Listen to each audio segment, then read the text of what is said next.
If you're doing what Chris and I have been doing, and Joe, you've been looking good because the past 3 weeks have been smashing, at least for us so far. So hopefully you're with us. And we've seen a lot of you guys tweeting us and say, we love to see when you tweet us at Chris Meany for Chris, at All In Kid for myself, to see the winnings that you have. But again, if you're not part of the package, it's podcast, which is very simple to remember, 10% off. And we're going to get right into it. But real quick, Joe, I know you have a nervous week coming up here. Yeah, it's championship week on DraftKings. I don't have a seat myself, but I will be in Miami for the DraftKings Live Final with one of my one-on-one clients, which will be great. Going to do a little bit more research, make sure he's all set for that. He's got 2 seats, $2 million up top. Wouldn't be a bad payday for him, so I'll be sweating that along with my own teams. But yeah, we're going to dive a little bit deeper this week. I feel a little bit more prepared even than normal this time of week because a lot on the line, championship week. So it's going to be a lot of fun. Get out of Minnesota for a couple of days. It's snowing pretty hard out there right now. So Miami for me to be taking off tomorrow. So it'll be a lot of fun. Nice, Miami. Yes. Yeah.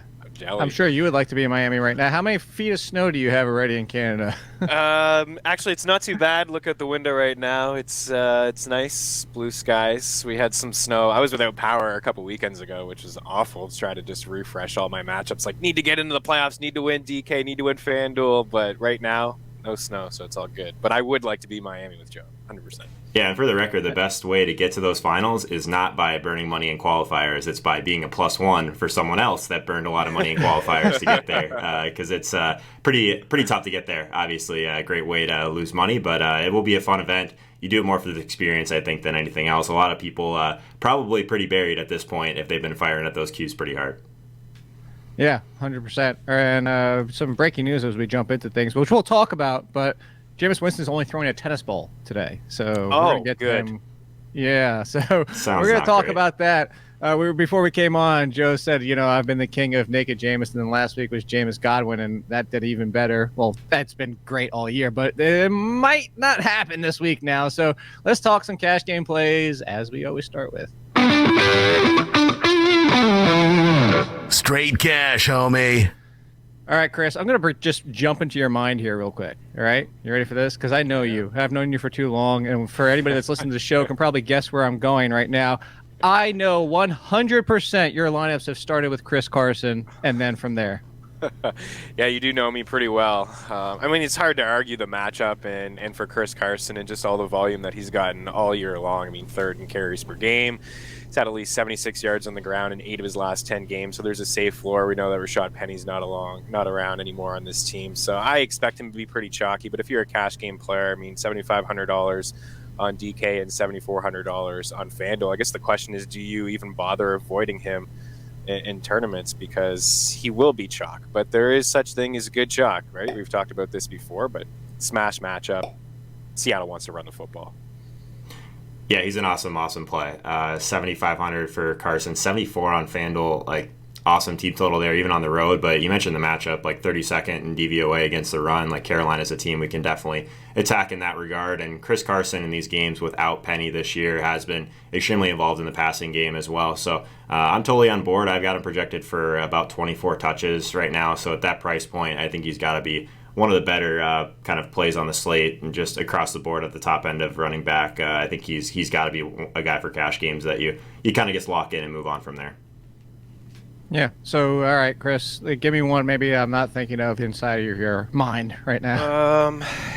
I like Todd Gurley. I mean, I think even in cash, I think you can get by with Todd Gurley. They've really just kind of turned things over to him. And, I mean, you look, he's had basically 4 good games all year, and they've come, 2 of them at least have come in his last couple contests. He's had 42 carries, 174 yards, 2 touchdowns over that span, 5 catches over those 2 games as well, and at least 3 grabs in 3 of his past 4 games. So that's positive. It's kind of close, kind of close to last year's Todd Gurley, and just the fact that he is touching the ball about 20 times and getting that usage out of the backfield. And his price is, I mean, it's kind of depressed a little bit for somebody who's been disappointing all year, right? I mean, $6K for Gurley on DraftKings. I think he's more favorable on DraftKings. Yeah, I mean, you're gonna get maybe get 3 or 4 catches. They just seem to. I don't know if this was Sean McVay's plan all along to just wait to this point playing to really the long turn con. things up. Maybe, I don't know. Like, we can't give Todd Gurley a full workload, and all of a sudden, recently over the past couple weeks, it's like, oh yeah, now we're gonna give Todd Gurley a full workload, right? It's super strange. I noticed Cooper Kupp last week only had about 55% of the snaps. They're using 2 tight ends there just to That's block what's a little been bit wrong more. with Jared Goff too.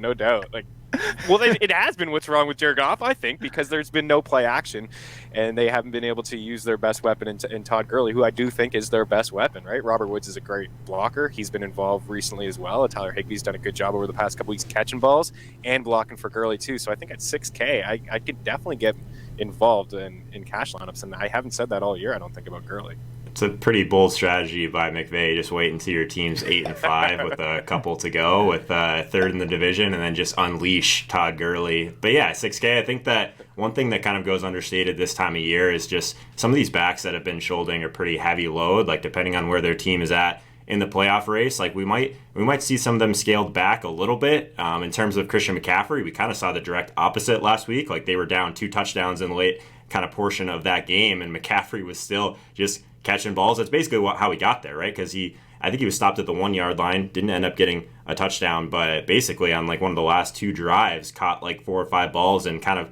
got at least to his floor. So that was nice to see, but I mean, the game was completely out of hand and he was still getting touches. So I think we got to think about that. Todd Gurley, though, is someone that hasn't been shouldering the workload, like you said. So maybe at 6K, his price really hasn't kind of met where they want to go with him. He was a guy that was kind of banged up and just didn't look good for most of the beginning part of the season. This Rams and Cowboys game, I think, stands out as one of the ones that could be one of the highest paced of the entire week as well. I've actually got it projected for the most plays of any game, but I'm not sure where the ownership is going to go on this one. But I do have some interest in the Rams, and Todd Gurley is a pretty big part of that. I don't know if I can put him in the same touch category as our boy Lenny, Saquon Barkley, Kris Carson, but I think that like for the savings that you get, Todd Gurley is a pretty nice play this week too. Yeah, so, well, for that point, you guys want to guess what number 1 and number 2 are projected running backs, ownership-wise, to your point, Joe? Saquon and CMC. Wrong. On both. Oh, wow. It's got to be Chris? It's got to be Henry, right? People are just, I mean, Henry Wrong. is just... Patrick Laird. No, Oh, third. my goodness, Patrick Laird. Wrong. Todd Gurley and Kris Carson. Okay. Well, there you There you go. go. Kris Carson for sure. That makes sense. Number 1 and number 2, but what you just mentioned, Joe, your boy, number 4, Lemmy, not Lenny. Yeah, I think that we probably could have saved Lenny for maybe like the tournament portion of today, just because I think most people are going to click Kris Carson for 7,500, but basically the same price on both sites. Fournette, like drastically lower team total. Jacksonville's kind of given up, to be completely honest. It seems like that over the last couple of weeks. The volume should still be there. I do think that the matchup is still, it's a great spot still for Fournette. Oakland 27th against the run, 29th against running backs in the passing game. I mean, I'm still projecting Fournette for some of the most volume I mean, he's top 3 in volume on this entire slate. It's just a lot of the kind of things in terms of game environment. Just it's a tough one to click this week, but I think he's definitely a guy from a tournament perspective. He ends up being drastically lower owned compared to Carson, compared to Saquon. I think that makes some sense, but I don't know if he's like in the optimal this week. Yeah, there's been some mediocre running backs too, Jake, who have just found the end zone against Oakland recently. Another team who just seems like they've given up. Although I think this is their last game in the black hole. Maybe they'll be fired up. I don't know. But Darwin Thompson, Sean McCoy, Joe Mixon, these guys have all found the end zone over the past couple weeks against them. My buddy has been in town for the past 2 weeks. He's gone now, but he's a Raiders fan. I've actually watched the past 2 weeks. That team's definitely still trying. The problem is just they don't have the pieces. But they do have that kid that I always keep forgetting his name, the white dude, the defensive lineman. I say white dude because, the white dudes usually play linebacker at this point. What? Crosby? Yes. Thank you. Crosby, yes. He's been beasting of late. And I look at it, and it's just the fact that they don't have the run defense pieces. I don't think it's so much the team to come at you for that. But I want to talk about this game because Josh Jacobs sounds like he's going to return, which, the logical side of things, we can sit here and say there's no way the Raiders are risking bringing back Josh Jacobs, who is their future, if he can't aggravate. So if the doctors say you can't make the injury worse, that seems to be the logical situation here. So with that, and looking at this game and this is one of those ones where, Joe, you talk about sometimes too, playing the running backs on both sides. Are we looking at Jacobs, or is there too much risk that you're concerned that he can aggravate the injury and exit early? Again, we would assume, and we're not going to talk about that game because it's the night game, but the same thing with James Conner. Like, why would the team risk him if he can make it worse? So how do you feel, Kris, about Josh Jacobs? Tournament only. I get super scared when it comes to cash. Like, if you're playing a $5 head-to-head or a double-up, sure, go ahead. But if you're putting some money down in a cash lineup, no chance. Like, I'm just not doing it. I see the queue. We've talked about this all the time. You see the queue by the name. You see the reports. There's been conflicting reports. I saw yesterday Gruden said he didn't realize that Josh Jacobs could actually play this weekend. So that makes I don't understand that at all. Maybe he's just saying that, and again, that makes me want to play him a little bit more in tournaments. Yeah, there's another one. Yeah, long con. But I mean, potentially people should probably shy away in tournaments. I'm not saying probably, but they probably will, right? I mean, just because you see that queue and the potential that he could leave the game. I mean, earlier in the year, there was a game against Green Bay, I think, where he just absolutely balled out, and he missed a part of that game. He left and then came back and was still pretty productive on the ground. So I won't do it in cash. I tend to shy away from people who may even if he is active, Jake, maybe he just doesn't get that full workload, which we're used to seeing. So I'll shy away in cash. Yeah, I've gone short kind of on Josh Jacobs, I feel like, most of the season. And at 7K, based on some of the other values we have and some of the other guys at the top, I don't think he's going to be anywhere near my player pool this week. I think that, the matchup makes a lot of sense, 31st in terms of DVOA against the run for Jacksonville. So I get that side of it. I do think that if Josh Jacobs were to miss, even though it's looking like he won't, DeAndre Washington's definitely back in play. What did you guys end up doing with that situation last week? I actually think that one of the bigger mistakes that I made on DraftKings was not leaving that flex spot open in order to pivot over DeAndre Washington, and then maybe you move up or scale up a wide receiver at that point, because he ended up being, I mean, realistically, like, Powell was just the chalk last week, right, at a pretty similar price point. DeAndre Washington probably wasn't much worse in terms of his raw projection, but he was like 3% owned. Powell was like 60. So I think that, like, in terms of late swap, like, I wish I would have given myself that flexibility, and I think that was a pretty big mistake. But what did you guys do with the whole Oakland situation last week? I think that's still kind of relevant, like, as we kind of move towards playoff weeks when we're going to be talking about late swap a lot more. Well, you could definitely look. I think this week a little bit more sense. Well, so a little bit more sense in that if you need that flexibility. But I think it kind of comes down to so I didn't do it, but I didn't do it because my lineup didn't afford itself to do so. So for that, again, so people say afford, he was cheaper, but looking at DeAndre Washington, the savings I got didn't help for what my lineup construction already was. And I was sitting so pretty from the 1 o'clock games that I wasn't going to screw around and just leave $1,600 on the table just to move to DeAndre Washington when I forget who was in my flex was so good anyway. So I think it's a great strategy if you're looking for that kind of flexibility, maybe at wide receiver. Like, if it's going to help you get a wide receiver you prefer more, then I would look for that opportunity. But Kris, the same thing. I don't know for you, but it kind of comes down to the rest. Basically, you need one other spot you can pivot out to make that worth it, because you're not just going to go from somebody and just leave $1,600 on the table just to leave $1,600 on the table. Yeah, for sure. But I think it's a great point Joe brings up. I mean, again, we're looking at a 4 o'clock game, so an afternoon game, and who knows when that Jacobs news will come down. Maybe we'll get it Friday afternoon that he's definitely going to play, but it was like an hour and a half, I think, before the game. So I did have Powell in a couple flex spots. I had that in the back of my mind that it could happen. Luckily, I jumped off Powell in a couple spots. I still played a lot of Bilal Powell at that price point. And, he's pretty disappointing. And Joe, you alluded to it, the chalk was there. Washington, not a lot of people were on Washington.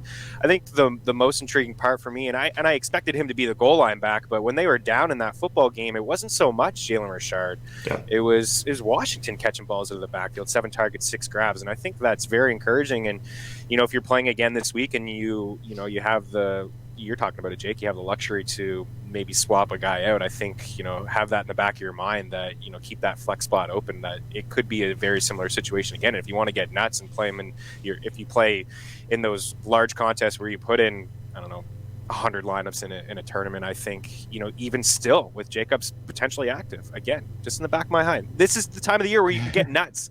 right? You can get nuts, and what Joe's talking about, some teams are out of it. They're not giving guys full workloads. There's lots of value to be had at this point of the season, so I think even Washington could be in play with an active Jacobs. Well, so if you're looking at this week, a good opportunity might be like, let's say you have Jacobs and Jacobs makes you only be able to afford Mike Williams. And then if it swaps to DeAndre Washington, now you can swap out Mike Williams for Jarvis Landry, something like that. Like these are the kind of things I would think about. So, those are, and we'll talk about some of these wide receivers here in a second, but real quick before we do, I do want to bring up somebody you brought up earlier, Kris, and that was Derrick Henry. I think the health is scaring a lot of people away because obviously his price is finally starting to get up top. He's second most on FanDuel, just for an example. He's not even inside the top 20 to 15-ish, somewhere right around there for projected ownership. The top 15. He's right around there. And I think it's the injury. And I think it's a legitimate concern because if you saw late in that game, I mean, he's still putting up yards, but I don't know if you saw one of that last run where he kind of didn't even take off running and didn't even try to elude anybody. Kind of almost just, it was not quite as bad as David Johnson a few weeks ago, but he was in open space. He had the linebacker and one of the corners or safeties coming from coverage, and he kind of just trotted. And I think that's the concern people have is like, he's been a beast, and Joe always likes to make him my boy. But I think that's why people are off him, Kris. And I think that's the dessert. I would put it this way. If Josh Jacobs practices in full on Friday and they're like, Josh Jacobs was good to go, I feel better about him than I do at Derrick Henry after watching what happened last week. Yeah. I think it's fair. I saw him on the sidelines too, stretching, but I mean, he can only go downhill from here, right? I mean, he's had at least 25 fantasy points in 5 straight games. He's had 100 yards on the ground in 4 straight. Is that a play on words? Yeah, sure. Running downhill. Yeah, because it's exactly what he's done all year. So, I mean, he's touched the ball at least 19 times in 4 straight games, even with, being on the sidelines there at points. So, I mean, Houston's given up the 7th most fantasy points to backs. That's the one fear I always have with him is how many balls is he going to catch out of the backfield? It's probably only going to be 1 or 2. That's why it's tough for me to maybe get there on DK. And you mentioned the price on FanDuel. It's gotten up there, but hey, if people are going to be afraid, I'm seeing this low ownership. I mean, I'm not going to avoid him 100% in tournaments. Maybe we shy away in cash because of that, but again, he's just been so consistent. The price is so bad. Like, I don't know. Like, I think that if we can we separate ourselves from the results for 3 seconds over the last couple weeks? Like, I get that Henry's been playing really well, but like, this is the type of guy that when he gets to this price point, like, you shouldn't be anywhere near him. You should be playing Derrick Henry if you like a guy like that in a larger field tournament when he was like 6,900, 7,100, because then if he does go nuts for his 2 touchdowns and 150 on the ground, then you get leverage there. But now it just feels like for him to really get there at that price point, I mean, at that point, like, I don't know. I'm not going there. I'm taking a flyer on one of these other guys in the mid 7K range 150 times out of 100, basically. Is one of them the one that's $800 cheaper on DraftKings? I mean, I have 4 guys I probably would prefer over Derrick Henry. You have his jersey behind you. I'll give you that's the second hint. Yeah, we haven't talked about Saquon enough. He's a phenomenal play this week. Is he? So, I mean, let me ask you this, Joe. Is he, period? Is he, with the fact that, just so people out there didn't see the news, they're potentially down another offensive lineman? And does your opinion change if it's Daniel Jones versus Eli Manning at quarterback? It does a little bit. And for the record, I am not a talent evaluator whatsoever. So, yeah, people are saying that, like, Saquon doesn't look the same. His burst isn't the same. Like, I have no idea. All I can tell you guys is just looking at his projection in terms of it touches, his matchup. It's all very, very strong. And then what we've seen in the past with Eli Manning, like, he's someone that is not scared to really dump the ball off, which we've seen. So, yeah, I do think it matters a little bit. He's a lot less mobile. If they are going to see a little bit of pressure, that would make sense. But Miami isn't a team that pressures a ton anyway. Realistically, like, I haven't projected for the second most touches on the slate. He's 7,700. I'm playing him over Derrick Henry in every single lineup, in every single scenario. Yeah, I think that makes a lot of sense, and I agree. I mean, Henry, he has to do exactly what he's been doing, and again, it's tough to really imagine that he's going to be able to do that again, right? Houston's game plan is going to be to try to take him away. But for me, for Barkley, I like him again, just tournaments. I just don't play him in cash. I haven't played him in cash since, I think, week 3 when he suffered the ankle injury. I just haven't been been buying into the fact that he's been healthy, but I agree with everything that Joe said. I mean, I expect him to be top 3, top 5 in terms of touches. The matchup is unbelievable.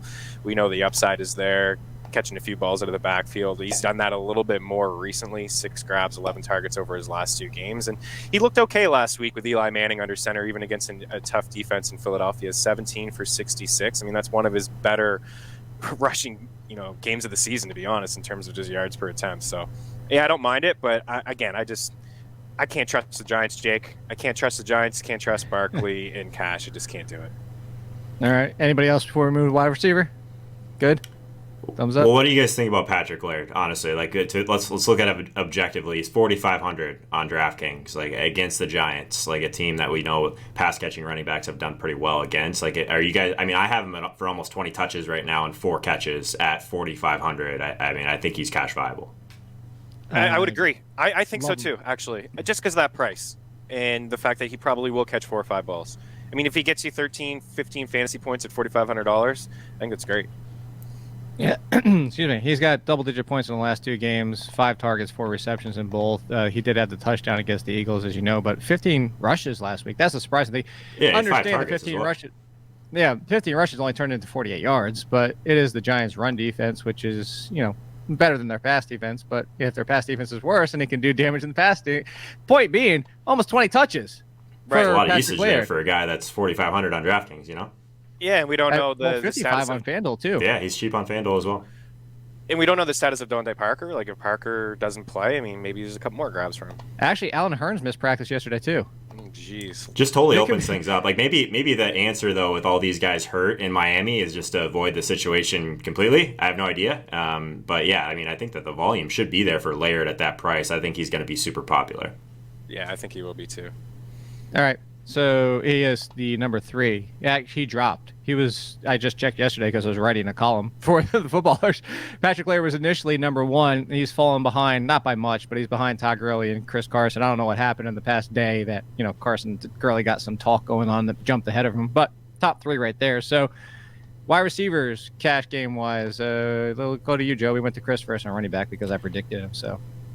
Yeah, I think wide receiver is an interesting one this week. I think that there's going to be a ton of salary available because there's a lot of kind of decent values this week. Depending on what happens in Jacksonville, I think that's something that could shape this entire slate. Is if we get Chark. I don't think he practiced yesterday. We'll have to see if he practiced today. Already today. Okay. The report was, hold on, let me go back to it real quick, isn't expected to practice again today. So it would seem he's out. But so I'm glad you brought up Jacksonville because I was going to bring them up as a whole. It's the entire thing at wide receivers. If we can play these cheaper guys, if Chark is out, I don't know. I think that's where the value looks like so far. But who would you turn to? Because I don't think we. So this is something that Chris knows because I brought up on the Athletic, the Throwback podcast. I said we haven't really had a Dede, Conley, Keelan Cole trio that's been out there for most of the season together, let alone a trio that's been out there with Minshew together to really say we know who the guy's going to be. We know one of them should hit. But where are you going if you're trying to pick one? Are you a Dede, Conley? I'm assuming it's one of them and not Cole, but which one would you go to?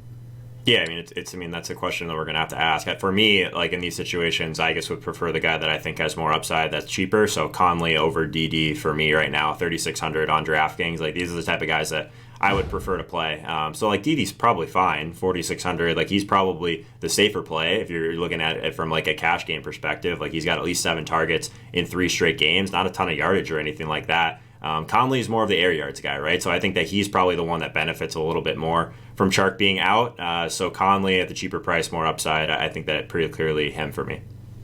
Yeah, I think that's exactly what I was going to say too. I mean, Conley seems like the deep threat guy, the air yards guy, the tournament guy, and then I think Dede's just slightly safer because you alluded to the targets, but he's at least catching balls. There's been some disappointing games from Conley over the past few contests, 3 or 4 grabs here and there, but Dede seems a little bit safer at this point. And I think everyone should probably get involved in this game. I mean, it's the highest total on the board, 49.5. I mean, the other one, Dallas and LA, is 49. So I think that both of these contests probably be, high pace, lots of scoring, and especially on this Jacksonville and Oakland side. I mean, these 2 defenses are just awful. They certainly are. So, what about another pick for you there, Chris? I just been playing the same guys in cash, and I've had success, so I'm just going to keep throwing them out. Robert Woods and Julian Edelman. Like, Robert Woods has 47 targets and 33 catches, almost 500 yards in his last 4 games. Like, are you kidding me? Like, he just gets all of the volume. Brandon Cooks is not an option at all for Jared Goff in this offense. And then Edelman, the same thing. I mean, it's been 8 straight games where he's had at least double-digit fantasy points. He's had 10 targets in every one of those games. I know he's not this sexy GPP going to get you 30 to 45 points. He's not that guy, but it just with New England, and there's so many question marks with this offense, the one constant is Julian Edelman. So I know people are probably annoyed for me to come on here and mention Edelman again, but he's 78 yards like in every single game at least. So just plug him in. Move on. You're sick of it? No, I was joking about just kind of the annoyed factor. I'm kind of curious. So neither of you have mentioned yet. Joe, you go back to you. Mostly on FanDuel, but their prices. I'm still surprised at their prices on both sides. But go ahead, Joe. Yeah, I mean, I more or less was like 36 targets for Robert Woods in the last 3 weeks. Is that good? I don't know. He seems okay. I think decent. I mentioned how much I like that game. I'm trying to figure out ways to back into it a little bit. Like, Robert Woods finally scores. Like, that's where all that kind of touchdown progression we've been projecting for him for, the entire season based on the volume. It was like at a historic pace for someone that hasn't scored. So, maybe we even have more coming. I think that Robert Woods is a great play still on DraftKings, on FanDuel as well. I think both, that's a game that I'm trying to figure out the best way to get access to. And Gurley scares me a little bit more than I think he scares you guys, it sounds like. So, I'm in on that. What do you guys think about DeAndre Hopkins if Will Fuller's out again? Is he still someone that's in play? He's really expensive on FanDuel. He's 8,600 on FanDuel. He was kind of the late week chalk last week. So are you guys going there? He's 8K on DraftKings. I think that it's a week where I think we're going to have some salary to spend up a little bit for at least one of these guys. I do like him. I like him even if Will Fuller is out there. And you know Okay. my feelings about Will Fuller, which probably just means if Will Fuller's out there, he's going to score 4 touchdowns. But I think that Hopkins just even at that price, I think that's why the price makes him attractive, but it makes him attractive for tournaments for me because the cash, it feels safe, but I don't feel like you need to go there in cash. But the ownership, to your point, we were looking at the last couple games, 20 points, almost 14, 20-something points in those last 3 games. When was the last? I'm looking right now. The dude has at least 7 targets in every single game, and that's actually his low because every other game outside of that game against the Chargers way back in September, he has 8 or more in double digits in 1, 2, 3, 4, 5, 6 games, double-digit targets. Oh, yeah. Will Fuller or not, I love him, but more so for tournaments just because I don't feel like you have to. To your point, there's a lot of these options like Woods, like these names that you still haven't brought up yet. I'm seeing if one of you can get. You have 3 shots here. You're swinging and missing, guys. Like Chris, where are you on Hopkins? And throw out another name and see if you can get one of these 3. Love Hopkins. Love him. I think, with Michael Thomas off the slate, Mike Evans not around, Darius Slay going to be on Chris Godwin. I love Hopkins. I think I agree with you, Jake. I don't think he's a must. I don't think you have to get up there in cash because there's so much value on the board this week, but I'm going to have a lot of exposure to Hopkins. You mentioned the targets. How about 5 catches in every single game? And he's just trending up lately, at least 80 yards in 5 of his past 7 games. Finally starting to get some touchdowns. Mentioned the high total here in this matchup. So I think he's clearly the best wide receiver on this slate. And I'm all in. For the other guy, throw in a name. Kenny Golladay? No. Well, I do like Kenny Golladay. All right. So 2 of them are in this. Actually, all 3 of them on DraftKings are in. Hold on. Let me double check. Yeah, all 3 of them are in the 6,000 range. They're all in the low 7 or upper 6,000 on FanDuel. I'll just give you all 3. Jarvis Landry, DJ Moore, Keenan Allen. I feel like all 3 of them are mispriced. I don't know. Yeah, Keenan Allen. Go ahead. That's the one that I guess is eyebrow raising for me. I've kind of been Xing him out a little bit those games. Who, Keenan Allen? Yeah, just in general. I guess I don't know. I didn't hear who you said. That's the one. Keenan Allen. Sorry. His price dropped on DraftKings. I don't know.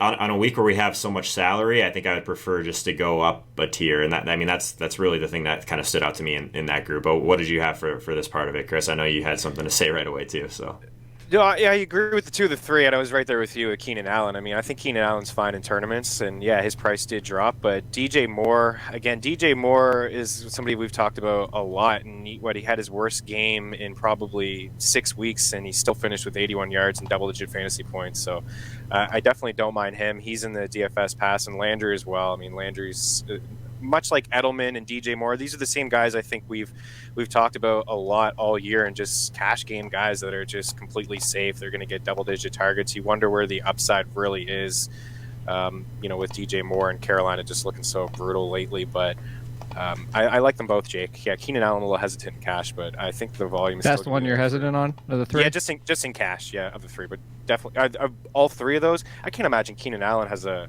high projected ownership, does he? No. And that's what I'm shocked at too. People realize that the Vikings secondary has been one of the worst secondaries in all of football this year. They do know that, right? Yeah. Is it perception? It's Phillip Rivers. And Phillip Rivers has all of a sudden been balling out if people haven't been paying attention to that as well. So I think that's the question I want to ask you, and both of you guys. I think this is I'm going to present it not necessarily in a question, but I think this is where the opportunity, we talked about it early in the year because it was stuff carried over from 2018. But at this point of the season, I think it's also similar to what we were bringing up earlier this year was about Matthew Stafford. And nobody wanted Matthew Stafford. And Matthew Stafford was playing great. People still didn't want to roster him. And we're talking seasonal too, Joe. So, but at this point, I think the perception about the Vikings is still it's a good defense, and it's not. And I think that's one of the opportunities for you to take advantage, especially in DFS, is perception versus truth. It's fair. I still think that, like, if we're just looking at the game environment in this game, it looks pretty terrible. And, I mean, you say what you want about the Minnesota defense. Like, they're still the 6th best team at defending the short area of the field, which is kind of where Keenan Allen is going to be operating. So, I mean, 6,300, for me to consider him in this spot where I don't expect there to be a ton of plays on either side, not a great team total. At least he's at home. And like you said, Rivers has quietly looked a little bit better over the last couple of weeks. I could maybe get there in tournaments, but like with DJ Moore, I mean, he's basically the same price as DJ Moore, and I can't get on board with that. Maybe it's going to be a Mike Williams game. He finally had a touchdown too last week. He finally got back. I'm surprised. I thought Mike Williams would jump up because of that, but not so much. Yeah, I think maybe people, you're right, to your point, Jake, maybe people are still afraid of, I don't know, people, like DraftKings. People. You people. Maybe they're afraid of the matchup, but I mean, looking at the Vikings overall, I mean, 7th most points allowed to wide receivers, and there's been some pretty big performances from some guys over the past few weeks. All right. So anybody else at wide receiver before we move on here? There's a few that I have interest in. I don't know if you guys agree. I mean, you brought up Galladay. Galladay, I don't know if I'll go there in cash, but I like the matchup. No Marvin Jones. He's been, 2 touchdowns in 2 games with David Blau. But Terry McLaurin is interesting to me at $5,300 against the Eagles secondary. And then, I'll save the rest because there's a lot of dart throws that we can go and turn. No A.J. Brown? So, yeah, that's one for tournaments, I think. Would you play him in cash? He's very brutal. The price is still just so depressed that I know it is. It's still very tempting. Appealing. Good match. If you three out of the last 5 games have been great, but I said this on the throwback, Chris. If you believe in fake up and down plays like the Giants winning the World Series, it's been up down up down up down. So actually, this ridiculous nonsensical trend means you should have a down game, Joe. You would think so. Like these are the guys that like historically kind of bury me a little bit. Like I thought AJ Brown was a fantastic pivot last week if you had some struggling teams from the morning games, just because of like it's such a high efficiency spot. Like the volume, like on paper, like doesn't look as great. In terms of his like target market share and his air yard market share, that's still fine, but you got to kind of take into consideration how low volume this passing attack has been. Like, what have you guys been doing with Ryan Tannehill? Because like these weeks where I'm just like a little bit scared to go there because he's throwing the ball 25 or so times. I mean, he just keeps burying me with his efficiency at this point, and he's having a little absolute bonkers season right now. So like I played him a good amount, but last couple weeks I've been scared off and gotten buried. So I don't know about you, Chris, but I think that's why you keep crediting me with the Jameis Winston thing. I will say this: I haven't been on Tannehill. I've written him up a couple times, but Chris, I haven't had the stones to like put him in because I feel like as soon as I do, it's going to be the week that he falls off. It's almost like owning Frank Gore in fantasy over the past couple years. This is going to be the season he falls off. It's like every week I feel like as soon as I buy into Tannehill, it's going to be the week that he falls off. Yeah, it's possible. I mean, and you look at the price and you see the rankings across the board in the industry, and he's ranked, as a top 5 quarterback. You're having debates with people like should have played him over Russell Wilson in a semifinal matchup in season-long league. So I get the fear, but yeah, he's been in the DFS pass as a tournament play only for a few weeks now. We mentioned it last week. He's second in completion rate, just behind Drew Brees. He's first in yards per attempt. The offenses look good. They're playing at a faster pace, no huddle offense. Houston's given up some big plays, so there's a lot to like. And on top of that, at least 37 yards on the ground in 3 of his past 5 games. That's a nice bonus. He's had a couple of rushing touchdowns, 3 over that span as well. So, I mean, I have no problem with it. And you can kind of just do it the same way as Jameis. And you kind of you mentioned it, Jake, right? I mean, naked Jameis. Oh, no, I would 100% pair him with naked. But you could do naked Ryan Tannehill. Like that game against KC, there wasn't a wide receiver. When he had a really solid game against the Chiefs, I forget, I'm just looking at the game log in terms of points, there wasn't a wide receiver on that team who had more than 1 catch. No, see, but that's my concern. That is the concern. But, if he's spreading it around and Henry is moving the ball. ball. What do you have on? Are you looking on DraftKings? At the game log? Yeah, he had like 20 DK points. Okay, because he had 18.9 on FanDuel. That's what I was saying, and this is where I was going with the whole AJ Brown thing, is joking about the up and down of the games. Mm-hmm. So he's been right there with Ryan Tannehill, 25, 18, 32, 14, 28. That's AJ Brown, up, down, the same games, because he's going to AJ Brown. So where I'll agree with Joe, and I agree with you up until this week, Chris, I don't want him in tournaments because he's the highest projected owned quarterback. Yeah. Now and my problem, right, and my problem is, so he has the 39 attempts against Carolina, 19, 18, 22, 27. Like, if you told me he's guaranteed to throw the ball at least 30 times, you could probably get me on board. But to play him in tournament as the highest projected owned quarterback for the efficiency level Joe was talking about, for the attempts being so low, I just can't do it. Yeah, I agree with that.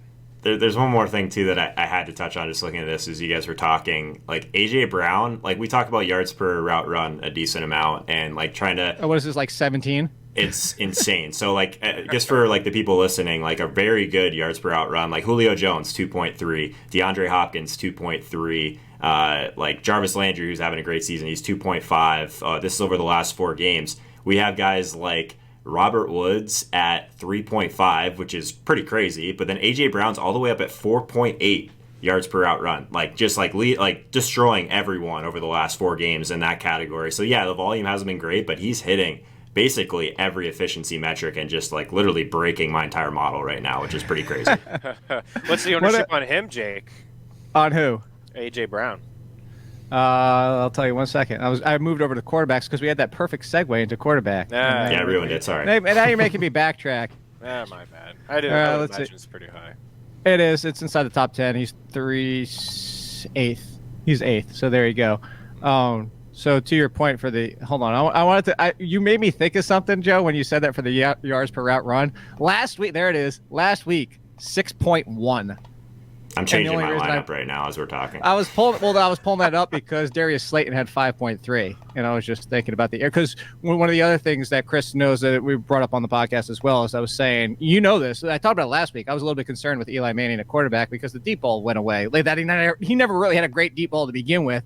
But if you talk about the 8 targets versus the 7 targets, the chasm, and I'm talking chasm, that was between, here, I'll just tell you last week for specifically. So the yards per route run for Darius Slayton was 5.3. Do you guys want to guess what it was for Shepard? 0.5. You're not far off. 0.9.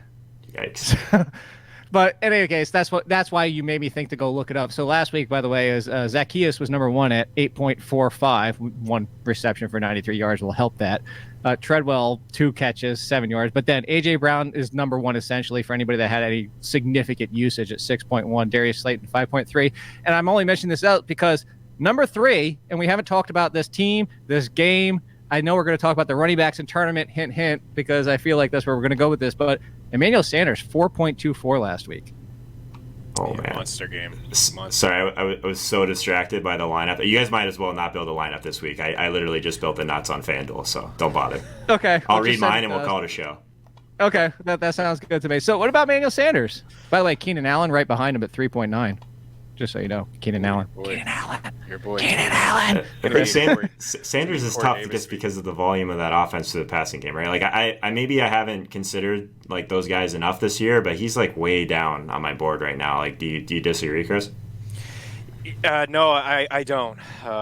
Really just, I mean, that was his first big game in a long time. I know he's been dinged up, but that game script I think was just perfect for him and for Debo and for everyone in that San Fran offense. I just don't feel like that game's gonna this week is gonna play out like that. I don't expect Atlanta to do a whole lot, and this could be a game where they just use all the running backs. So I'm kind of off of Sanders and Cash, but I get it, I guess. Tournaments?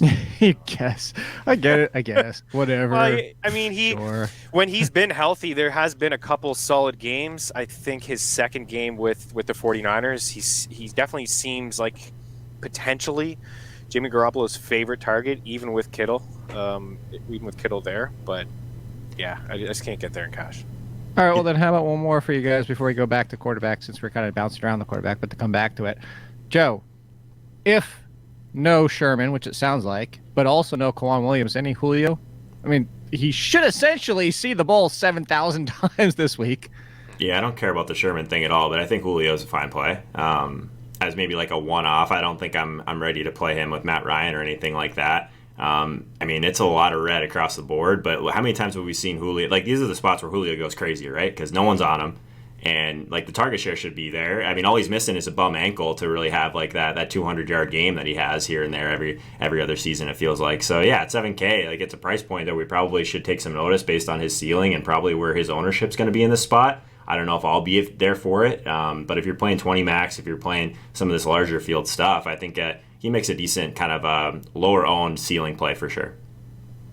Yeah, I'd agree with that too. He's as cheap as he's ever been. He hasn't scored a touchdown in 9 games. People are starting to complain about Julio again, so this would be the time to roll him out in a tournament when he's cheap and he's on nobody's radar. By the way, to your point, Joe, this is going to be fun to see what our lineups are because I kind of love mine. Although I told you, man, don't bother building it. It's over. Well, so let's talk quarterback. Let's get back to it. I have to pivot off of it. You guys, Joe, we've said it like 3 times this show already. I love my naked Jameis. I love last week with Godwin. I initially had my first 2 for Winston, Godwin. Start the lineup and then go from there. But I mentioned it, and Chris, you're just like, oh, yes, that's the reaction I had. And I saw the video. It's the 3 quarterbacks dropping back. You see 2 footballs go across the field, and in the middle is Jameis Winston with a tennis ball going across the field. I got to tell you, we still have Friday to find out, but let me phrase it this way because people are going to be listening to this Friday morning. Still going to have to wait on reports, and then the reports are going to come out afterwards, obviously. So, Chris, what do you need to see from Jameis to feel good about him in cash? Because we know Jameis, who cares about the turnovers? Jameis is fine in cash, in tournaments, and everything because he's terrific in fantasy. But with this kind of injury, if he's having trouble gripping the football, what do you have to see on Friday for you to say, okay, I feel better?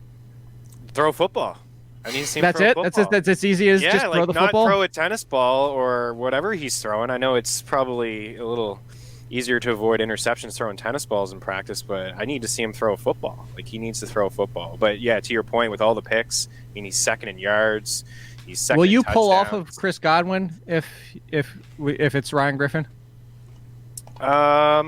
Yeah, probably. I'm not super interested in Godwin. I'm kind of interested in other options. Baby. Is this your Juju Smith-Schuster concern? Yeah, honestly, a little concerned there with Darius Slay. He's shadowed before in the slot. I think that's a possibility. So, I mean, do we talk about? I mean, I know we're on quarterbacks, but there's a couple other wideouts in Tampa that I like. But yeah, I'm a little hesitant with Jameis at 6'9" with that news that you're saying, Jake. So I don't know if I will go there in cash. But I mean, I've been playing like you, man. I've been playing Jameis all year in tournaments, and I'll have at least one lineup with Jameis in tournaments as long as he's active. I think it's fair. Like, I guess maybe it's as simple as what you just said. If he can throw a football, like, does he make a good fantasy play at that point? Like, I guess bring it to the absolute stone basics there. Yeah, I mean, I think Jameis is great. I'm kind of with Chris that when there's so much uncertainty there, I think that the cheaper options make more sense to me. But if people just decide to not play Godwin, maybe that makes some sense. We'll kind of talk about O.J. Howard, I'm sure, at some point as well with Evans out. Maybe he sees a spike in volume. You never know. But the Winston thing, I mean, I'm not really there. He's 8,200 on FanDuel, 6,900 on DraftKings. I don't know. I think there's better spots this week, but you'll get an ownership discount just because people are, I guess, scared that he can't throw a football. Is that a bad thing when you can't throw a football? So maybe. I don't know. Not for me, though. What if it improves his accuracy? This is not going to happen because this is decision making. It's not even his accuracy. He just doesn't decide to throw it well. So, all right. By the way, to your point, Jameis Winston is 8. There you go. Down by Jared Goff against Dallas. So if we're not doing Tannehill because, we know Tannehill and cash and tournaments are different. So where are you looking in cash if you're not looking there, Joe? Are you going Watson Hopkins stack? Is that where you're looking?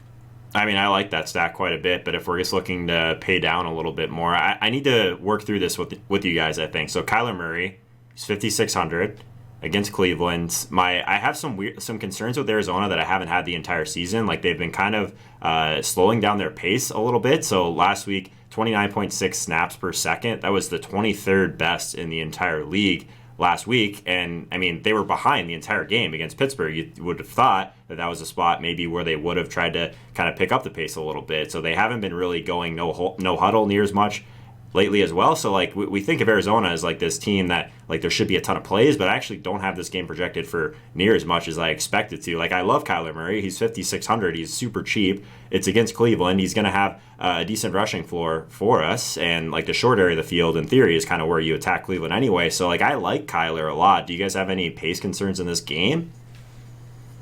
I have actually just slightly Kyler concerns. That's just at this point of the season. Okay. Like whether or not, in seasonal, it's seasonal. I'm not worried too much about seasonal. But you're looking at, what was the last game? Yeah, I just pulled it up. 2 rushing yards. Yeah, sure, it was Pittsburgh, but 28. He found the end zone against the Rams, but I just don't know that he's still 100%. And if the 100%'s in his legs, that's the biggest concern I have about Kyler Murray at this point, Chris.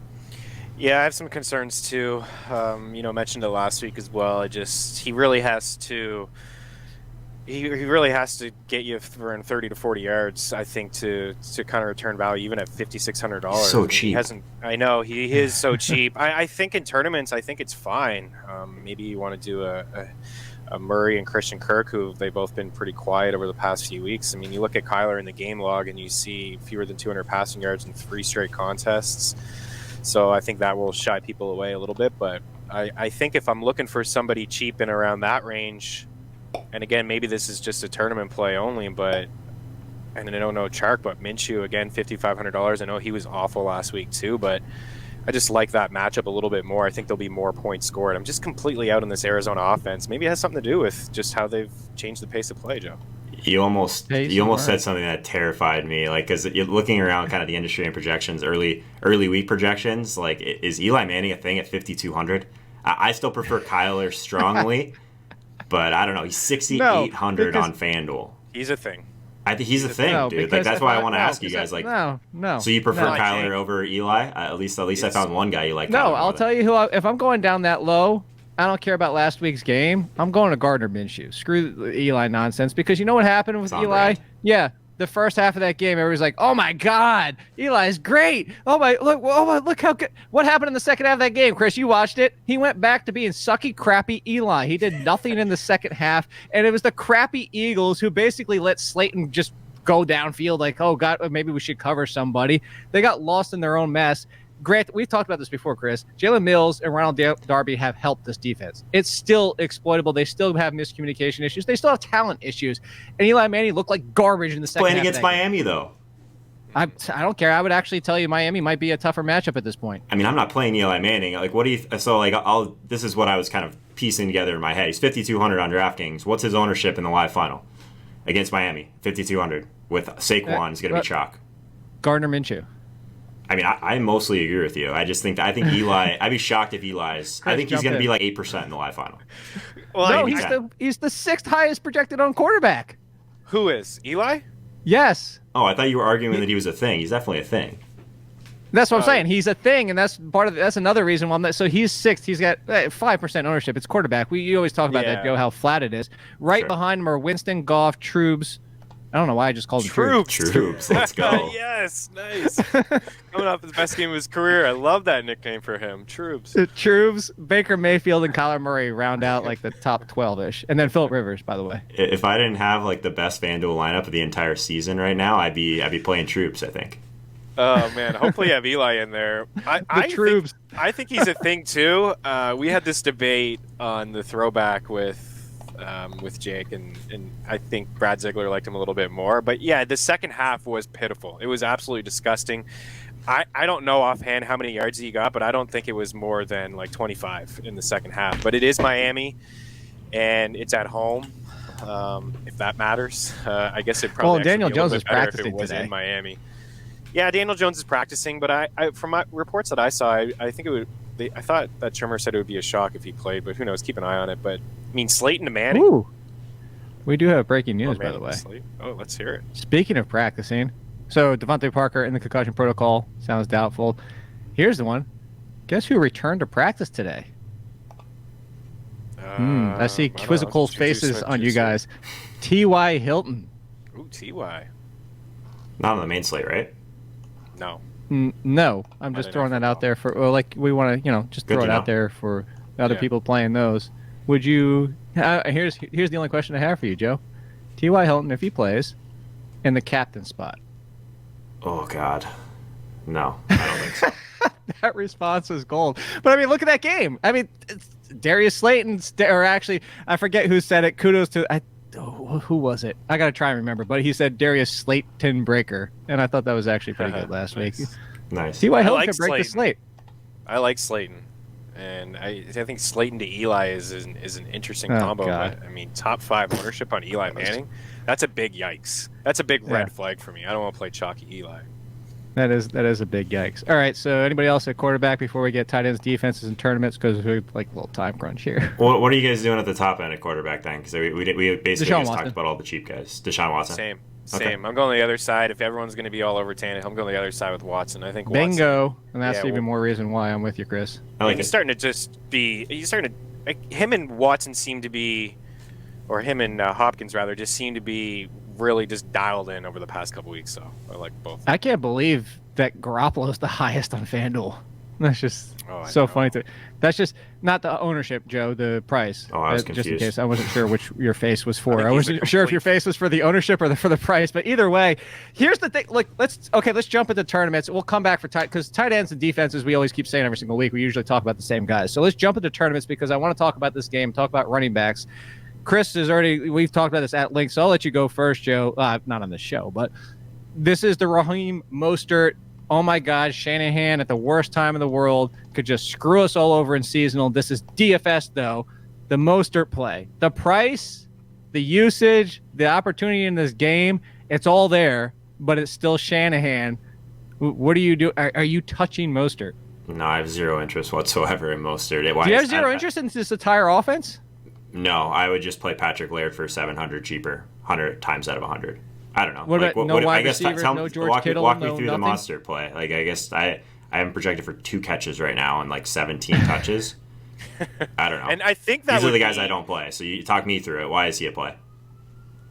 Because let's see. Go ahead. Yeah. I know. I'll tell you because 21 touches 2 weeks ago against Baltimore for 22 points, and then yes, only 13 touches last week, but also 24 points. It's the fact that what is the appeal for and maybe this is a better question for you, Chris, is because, Joe, you generally fade these people in general. You never wanted Tevin Coleman. You don't want Derrick Henry because if the game's great. You want the guys with the 20 touches. I know that. It's just volatility. I don't think we have to chase at this. Right. He's 7,500 on FanDuel. He's not in play on FanDuel. Oh, he's absolutely a fade on FanDuel. I agree. But see, I feel like 17 touches is. I know he had what you just said, at least 20 against Baltimore. 21 2 weeks ago. Yeah. He just had what I'm 10 saying, Chris, and is if you're two going targets. His projected ownership is somewhat high. It's 12th, but it's not top 5. It's not top 10. I'm just saying, if you get one of those 2 games as the 12th highest owned running back, basically, if he just does what he's done for the past 2 weeks, you're going to have somebody you need to have in your lineup. If anyone plans on playing Mostert this week, please send me a head-to-head for any amount. I would love to play you. Yeah. Wait, on FanDuel or both sites? Either. I mean, he's only 52 on DraftKings. Still, send me a head-to-head for any amount on DraftKings or FanDuel. My username is Changs vs Huskies on both. I will be waiting. Yeah, don't play Mostert in head-to-heads or cash. Yeah, and when you said 17 projections, I feel like that's kind of high. Yeah, It might even be, yeah. So maybe I'm high in this projection. I still don't like him.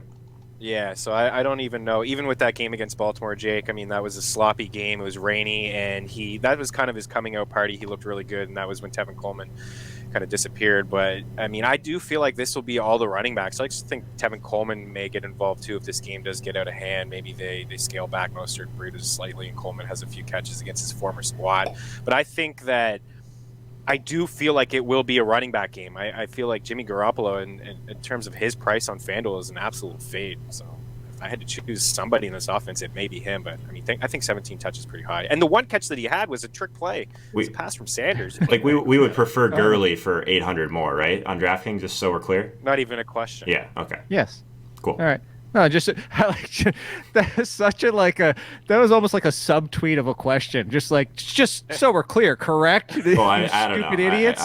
I'm so confused right now. I think my favorite part of last week's show, because I had to go back and edit it because there was multiple things that we had to edit out of last week's show. Spoiler. I had to go back and I heard Kris be like, "Oh God, I'm just so confused." I literally died laughing like in my office by myself. I'm not kidding. I might have to like put that on Twitter just so people can hear it one more time. Just open the show with that. All right. So let's talk. We cover the 49ers, and that's what I really wanted to get to because people have that question. Covering that team in general, nice matchup. So you got our advice on that. So tournament-wise, where are you looking, Joe, at running back? Anybody different than we talked about? Yeah, no, I think Fournette, like, just because the price point is like the same exact thing as Kris Carson, like I prefer Kris Carson. But I mean the volume, I mean the only thing that you can kind of poke holes in is just how bad Jacksonville is. This game environment's not great overall. But I think Fournette's okay in tournaments in comparison to Carson. What do you guys think about? I want to get your guys' take on Zeke because I love this. I mean I love this game, this Dallas and Rams game. I think I've said that 500 times today. Is Zeke just out of play at this point? Like I know the Rams are very strong against the run, but like from a tournament perspective, these are things that we would look at, or at least what I would look at for a tournament running back. In my lineup, 22 points last week. Ooh. The volume, and a good opportunity here is just like 18, 14, 17, 22. He's got the floor with the ceiling. I know that generally in floor you're talking cash, but he's in my lineup with Kris. Nice. Yeah. I'm going to have some exposure to him, too. He's looked great. I haven't seen people complain about Zeke this year, but, I mean, he's hit the 20-point mark in 3 of his last 4 games. I mean, he's been fine. I mean, you know who he is, Kris? He had 10 targets. You know who he is?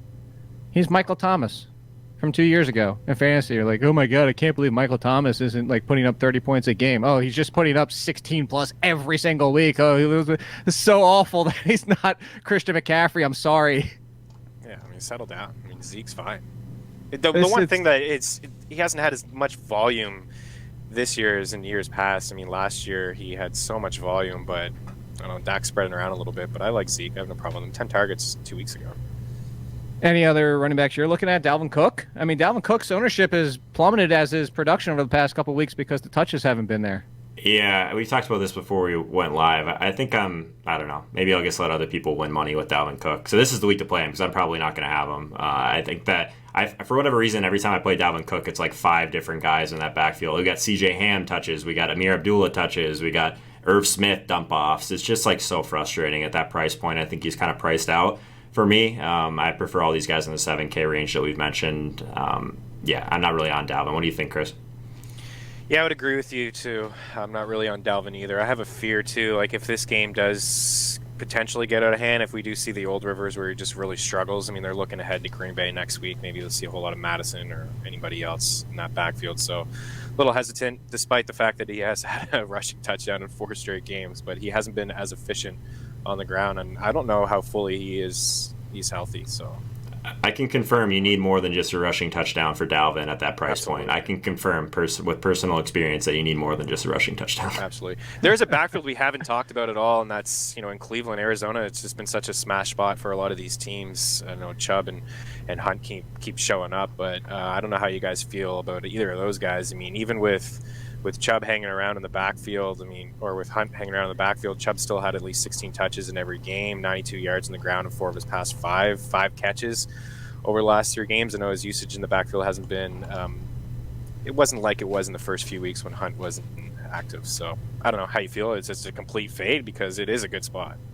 No, Joe, for everybody out there watching video, you'll see it happen, but I got it. Barkley was chewing on wood. So talk about this, and then the other name I was going to bring up before we get to wide receiver is talk about Aaron Jones, too. I'll be right back. Okay. I would assume the people that want to play Raheem Mostert, they're also the people that want to play Nick Chubb.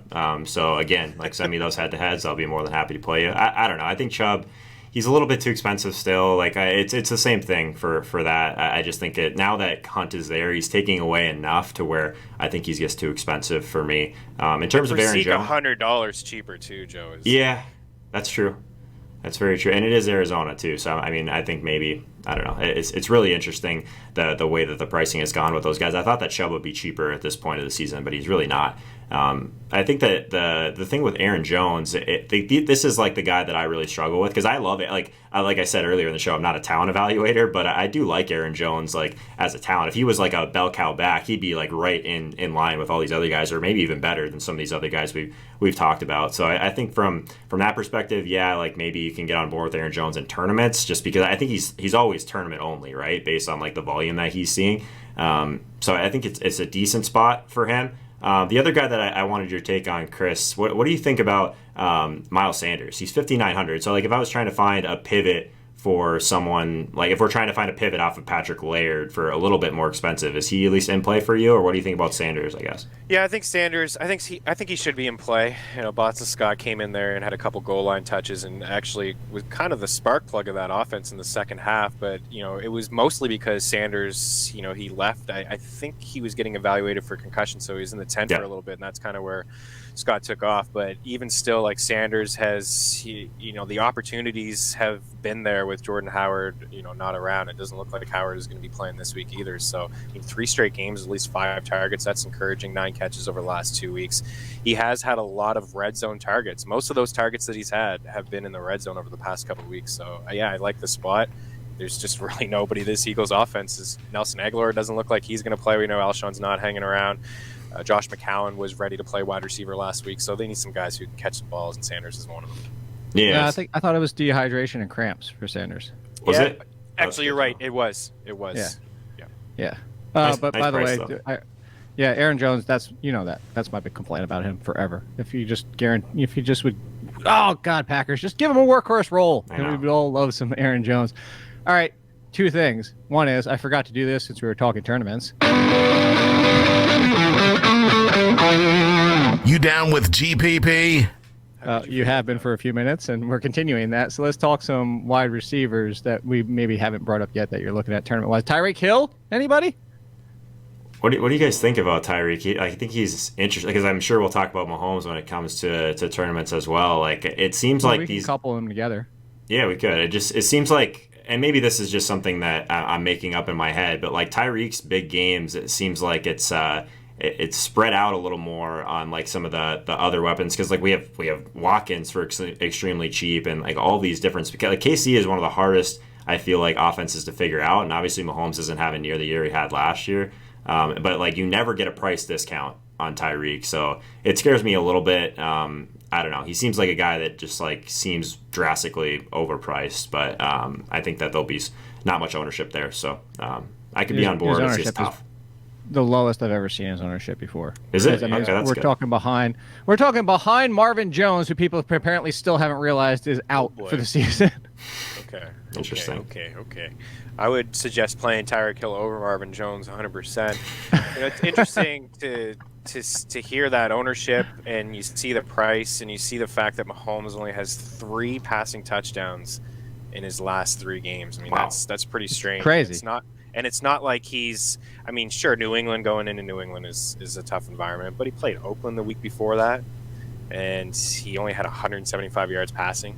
Played the Chargers the week before that. He only had 182 yards passing, and then you get that big game, boom, Titans, 446 and 3 scores.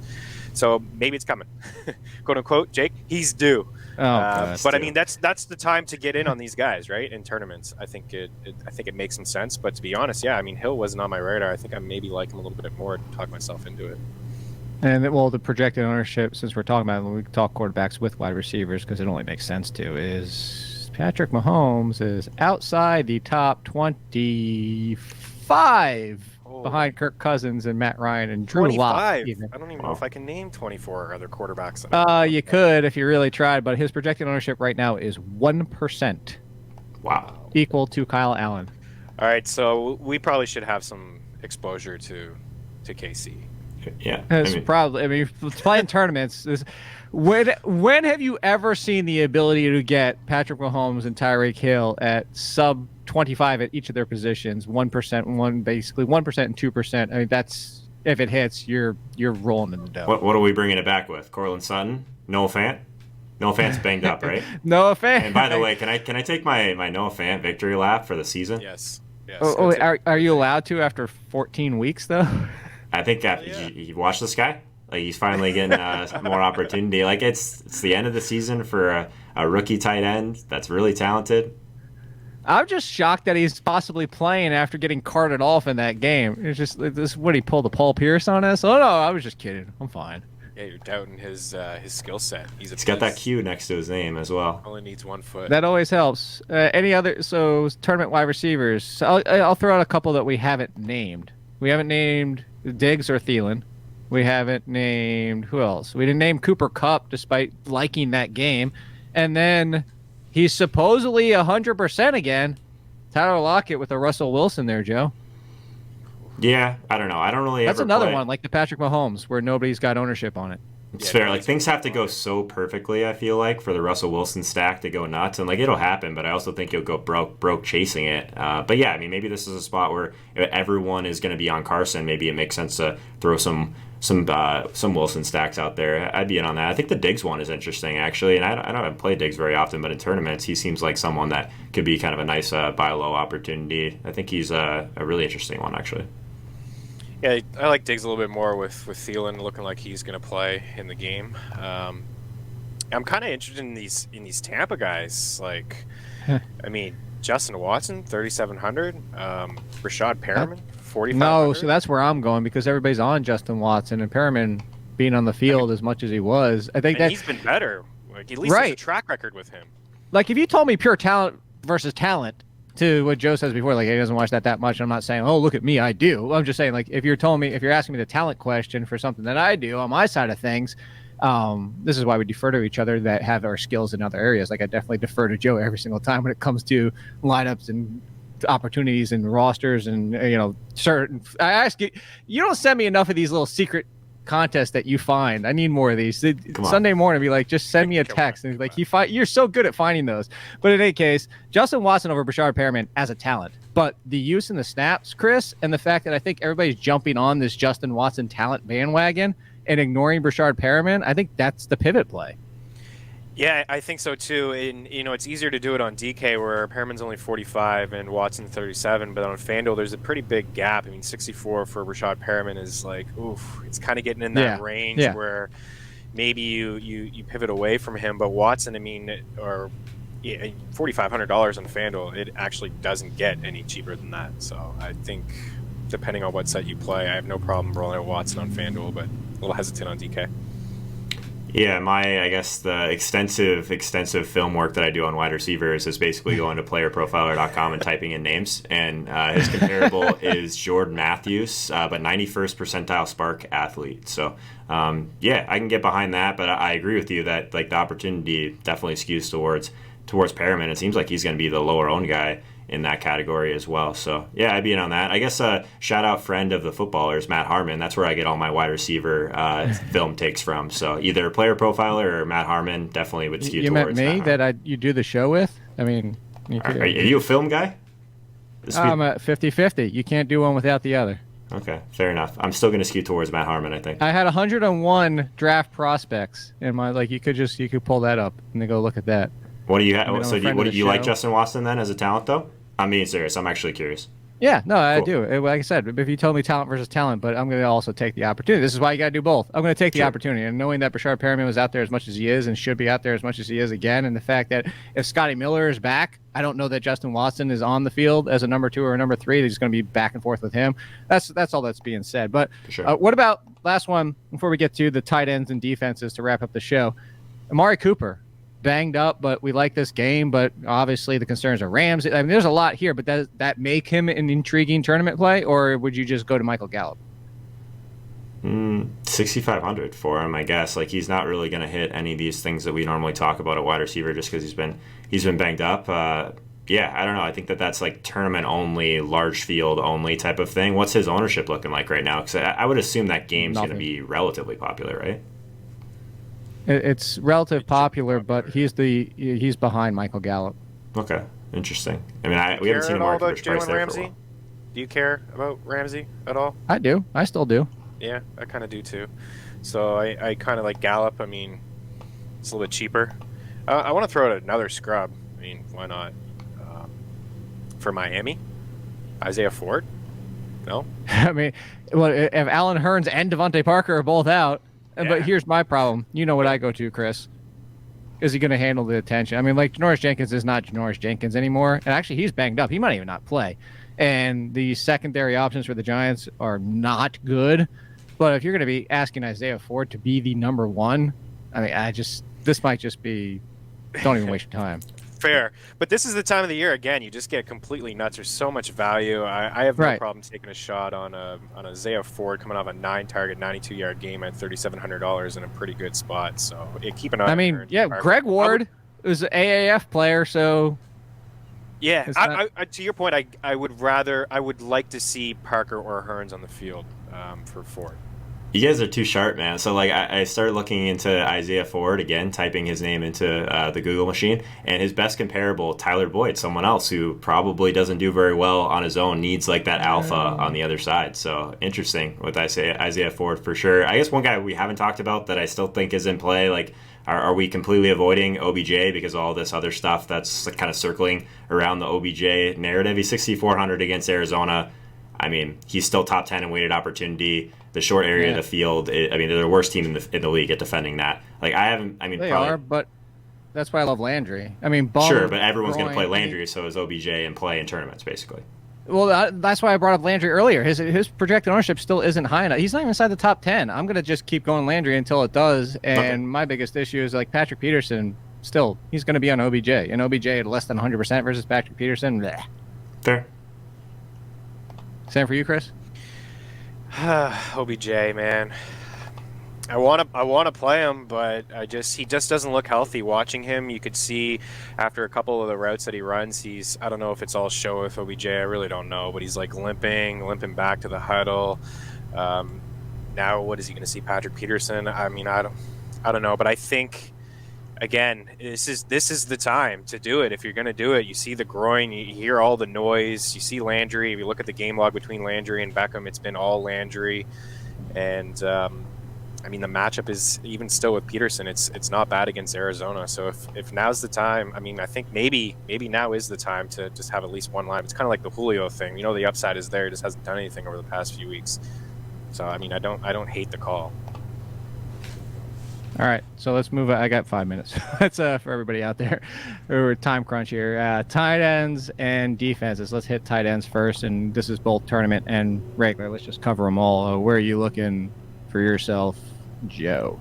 Yeah, I mean, he might end up being a little bit popular, but I think if we get some more value, that just going up to someone like Darren Waller is someone that I'd be interested in. Second most routes at the position over the last 4 games. This Jacksonville matchup is pretty strong, and I always think these guys are going to be higher owned than they end up being, just because in roster construction, it's a position where we are trying to pay down. So if we get someone else for a cheap value play, like if Olson doesn't play again and everyone just goes back to the Ian Thomas train, I actually really like Darren Waller at 5,500, especially if like we end up playing some of these cheap Jacksonville wide receivers. You end up with like a little bit of a mini stack there that still makes some sense to me.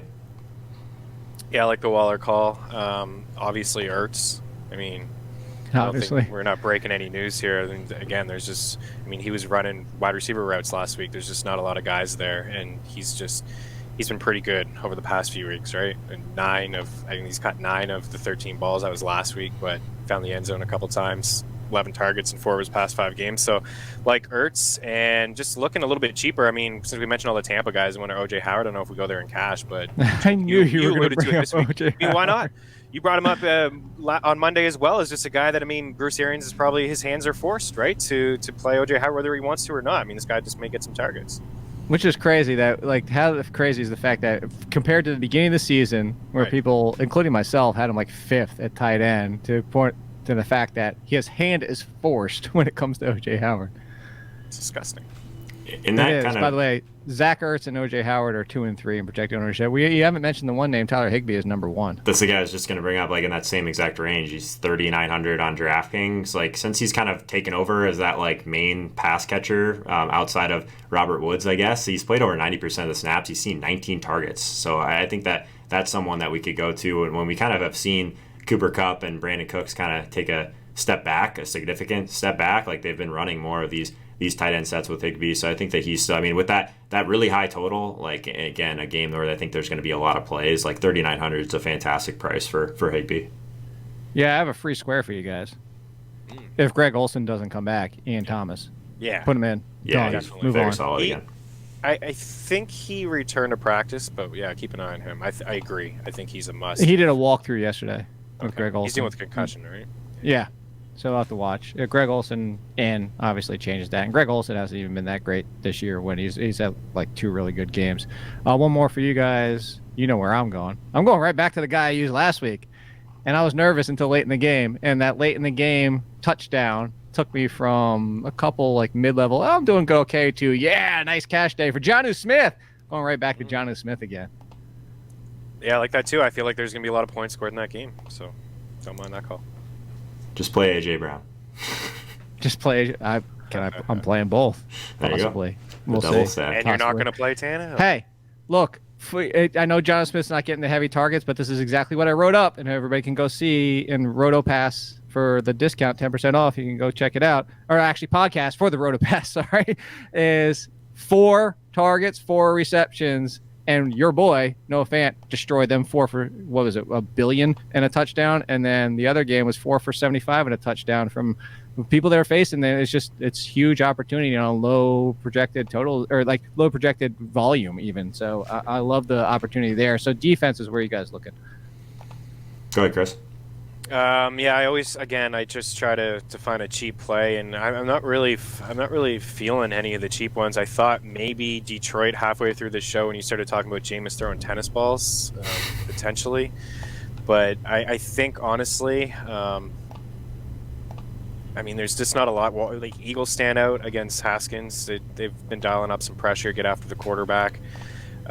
This, again, isn't breaking news, but I think there's some value on FanDuel with the 49ers. Like, they're up at the top on DK, but they're $500 cheaper than the Pats and $400 cheaper than the Eagles up on FanDuel. So I think if you can find a way to get the 49ers dial up some pressure against Matt Ryan, the line is not great there. I think that's an okay call.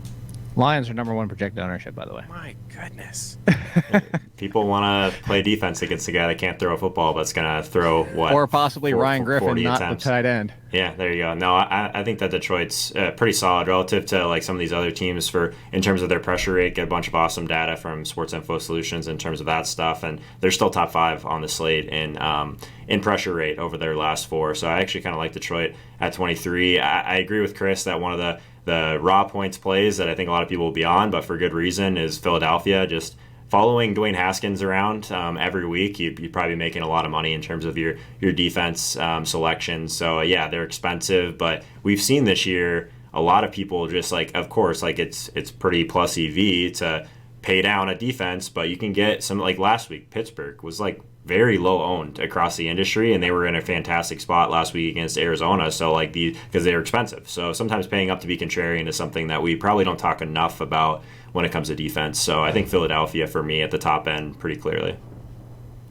All right, well, I'll save mine for our lineups. So because neither of you mentioned the 2 teams I'm looking at. So let's do our lineups and get out of here.